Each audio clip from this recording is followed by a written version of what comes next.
Okay, we're going to do some guided notes from the last chapter of the class. Chapter 6, we're going to be doing 6.2, 6.3, and 6.4, I believe. And right now I'm going to do 6.2. We're going to factor polynomials. And there's there's 3 or 4 methods to do this. Okay, so we have a polynomial is an expression of monomials added together. This is a binomial because there's 2 monomials added together. This happens to be a trinomial. And let's see, 4 is a quadrinomial if there's 4 terms added together. And I know there's a name for 5 of them, but I don't know what that is off the top of my head. Okay, but let's get to business here. What we want to do is take the polynomial in this first example and factor it. And you already know how to multiply with the distributive law from chapter 1. Okay, so the first method that we're going to do for these 3 examples, we're going to look for numbers or variables that are common to both terms. These are terms of a polynomial, of this binomial. That's common, and we're going to factor that out. I like to think of it as the distributive law backwards. Let's get the distributive law written here. A times B plus C equal AB plus AC. I think you can probably all remember that from way back when. Okay, so we're going to be going the opposite way now. We have this binomial, we want to factor it into 2 prime polynomials or monomials. And by the way, prime means they can't factor anymore. A polynomial is prime if it contains no other factor than 1 or -1.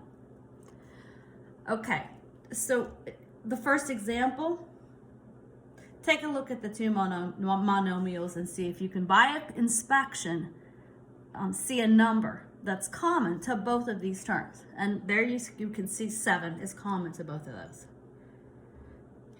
Factor that out. Write the parentheses down right after that. I like to do that so that I don't drop off something and forget something. That's very common to do in this problem. When you take a 7 out of here or divide a 7 out of here, you're left with an X.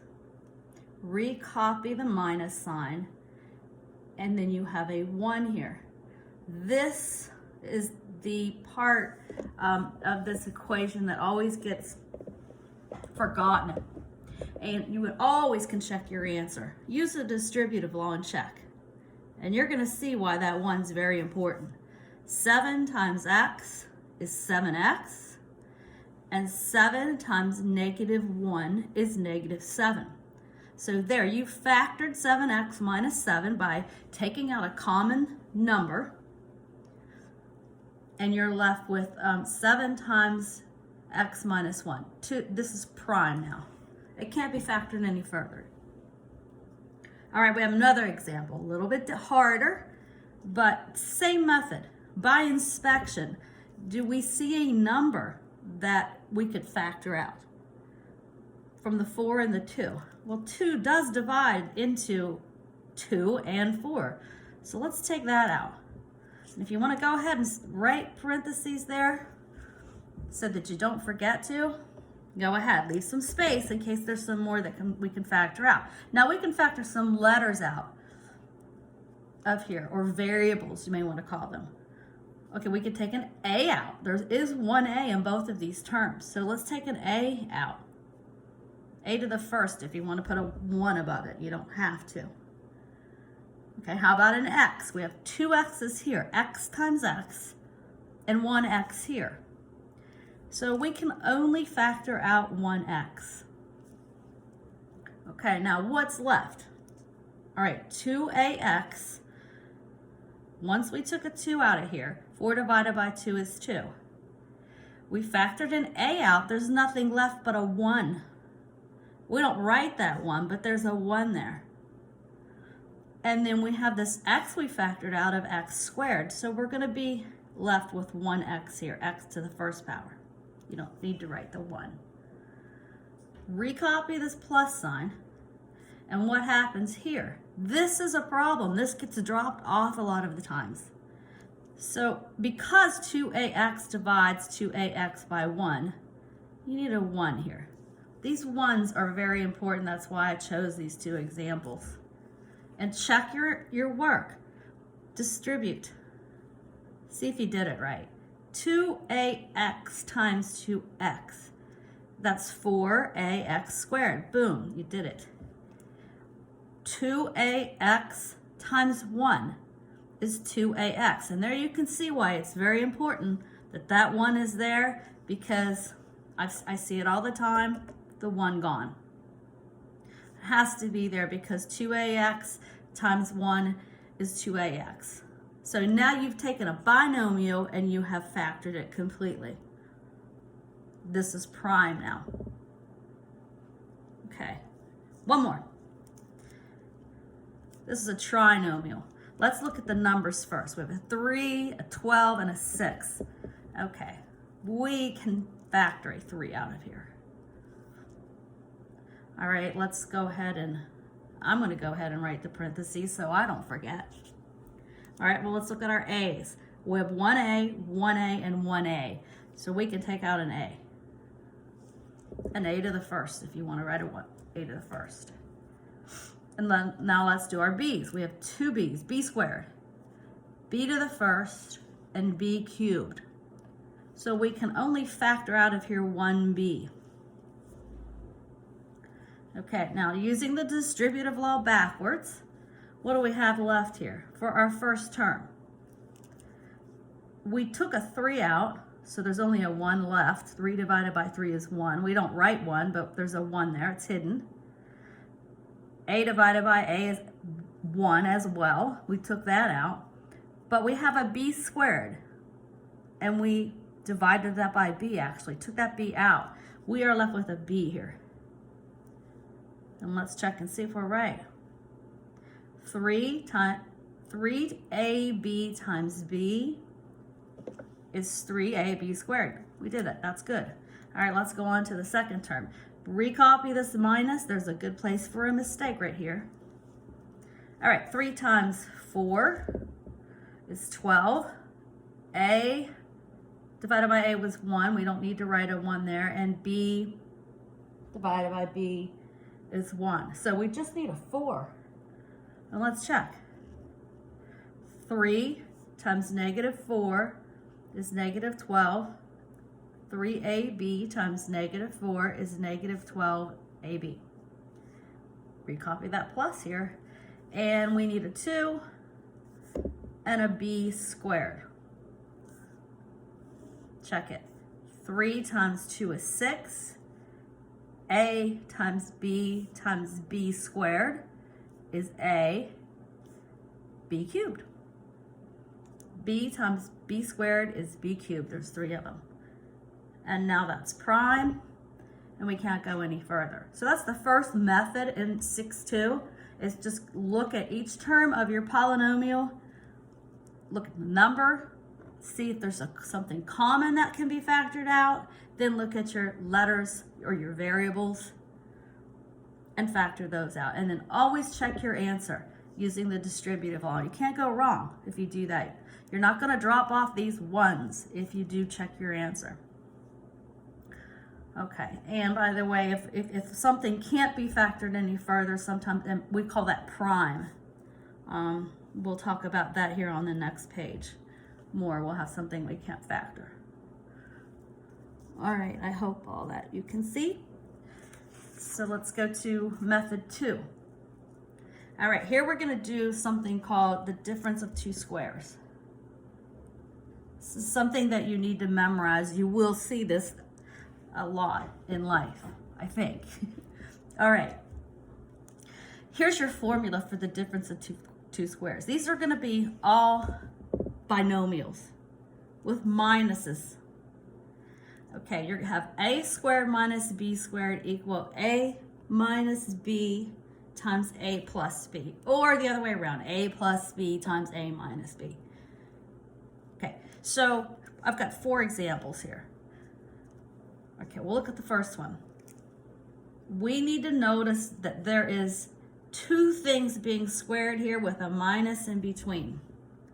All right, that one's pretty easy to see, especially if you know your times tables. We have an x that's being squared. This x is being squared.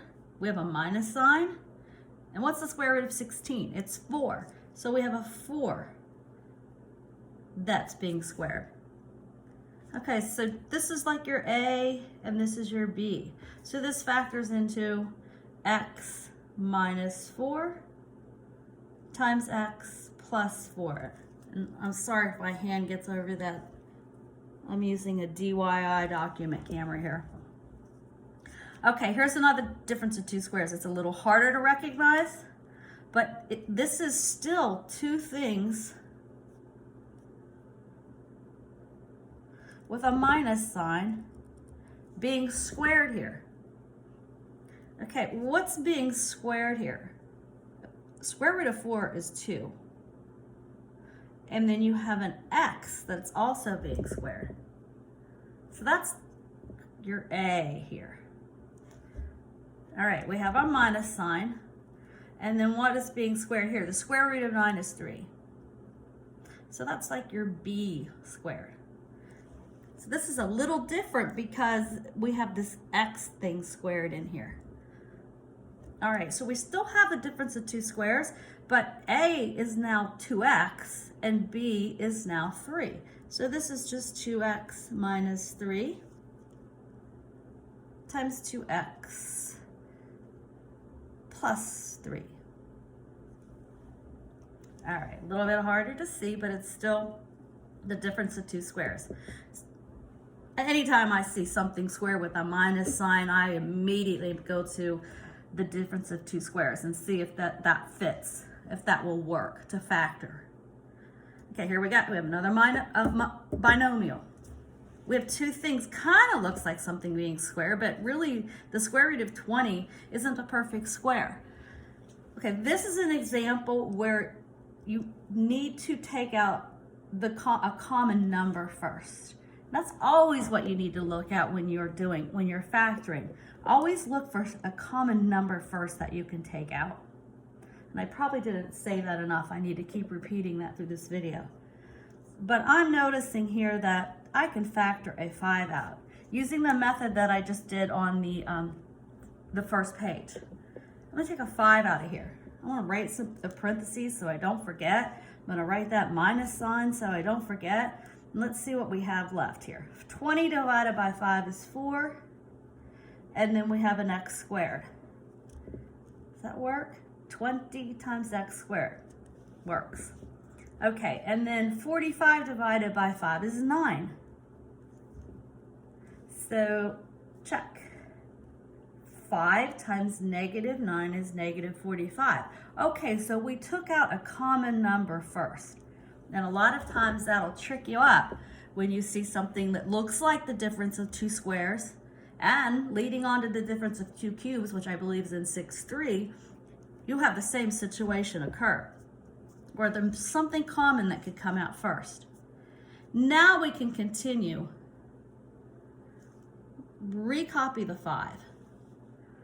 Don't forget it. It's easy to forget. But we have the difference of two squares here. Actually, I didn't do this on purpose, but here we have 4x squared minus 9. I just explained that part to you. You have two things being squared here. Here you have a 2x that's being squared and a 3 that's being squared.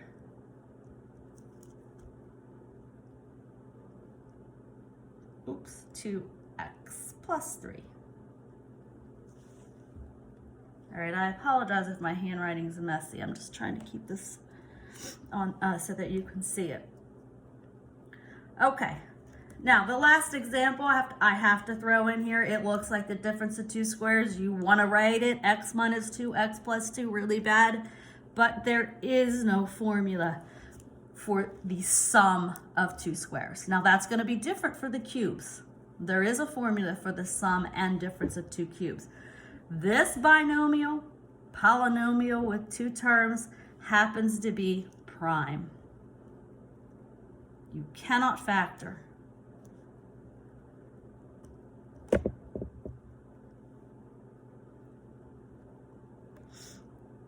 Okay, so that's pretty much as hard as it gets for the difference of two squares in 6-2. Okay, let's move on to the last method in 6-2. Factoring by grouping. Okay. Sometimes this causes a little confusion, especially with positive and negatives, but let's not start out here being pessimistic. Okay, when you have something, there are usually 4 terms here when we're doing factoring by grouping. As a matter of fact, there are always 4 terms. Okay, what you need to do is notice that in the first 2 terms of this polynomial with 4 terms here, a 2 will come out. A 2 is common. And in the last 2 terms, an A is common. So we group them together like so.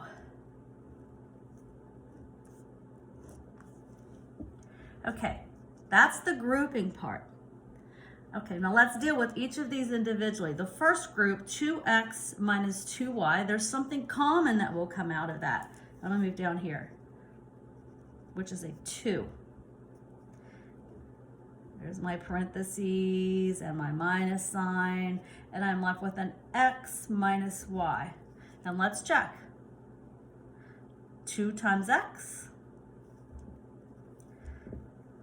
2 times negative y is negative 2y. Okay, we did good there. Now this plus gets recopied. And let's do the same for these 2. What's common to ax minus ay? A. There's my parentheses and my minus sign. Okay, so I'm going to need an x here so that I have ax. And I need a y here so that I have minus ay. Okay, so let's review. What we did was we took a 2 out of the first 2, out of the group here that we grouped, and we took an a out of the second 2 terms. Okay, this is the little confusing part to see. Let me grab a color. Easy to see here. Okay, what we do next is notice what I underline in orange there. That's common to both of these terms. Maybe if I put a block around it, it's easier to see. Because really what this is goes back to page 1. I've got a monomial here. I've got 2 terms added together with a plus in between. And I've got something common that I can factor out. I can factor out that orange block. So I can factor out the x minus y. And what am I left with? When I take x minus y out of this, I'm left with a 2. There's my plus sign I need to recopy. And then I'm left with a. And let's check. That's 2 times x minus y. And then you have plus. And then you have x minus y times a. A times x minus y. That's factoring by grouping. Here's your answer. X minus y times 2 plus a. All right. We have one more example. All right, we have 4 terms. You're told in your homework to factor by grouping. So we know we need to group some things together here. This one's a little confusing because of the minus sign. That's why I chose this. Okay, out of the first 2 that we can group together here, we can take out an x squared.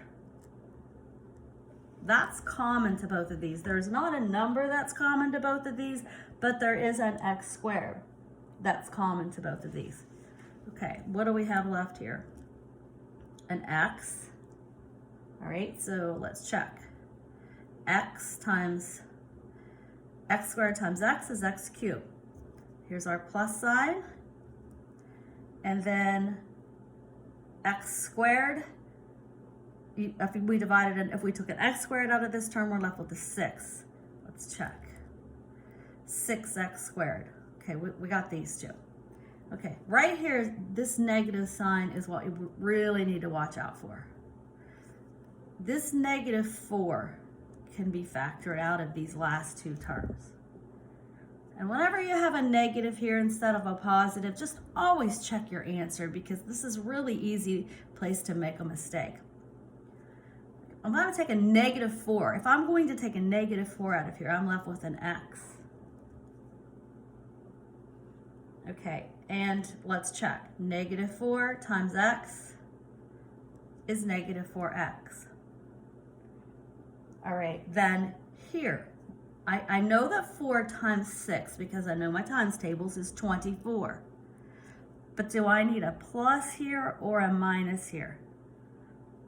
Okay, I want to say -4 times whatever I put here to be -24. So I need to make this a plus. Let's check. -4 times +6 gives me my -24. Okay. The hard part about this was the minus sign, so just be very careful with this minus sign. When you take a minus sign out, you need to change the sign of this. All right, now once again, let me grab another color. Okay, once again, we do have common.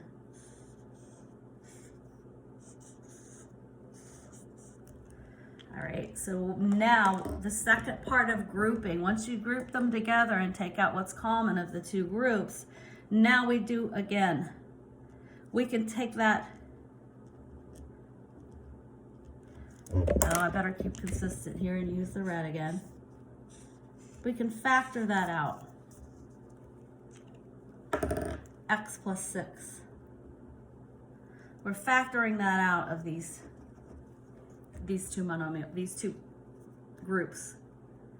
And we're left with an x squared, a minus sign, and a 4. So hopefully the red block around it will help you see easier how you can factor that out of this, these two. All right, now one more step on this one. I hope you see it.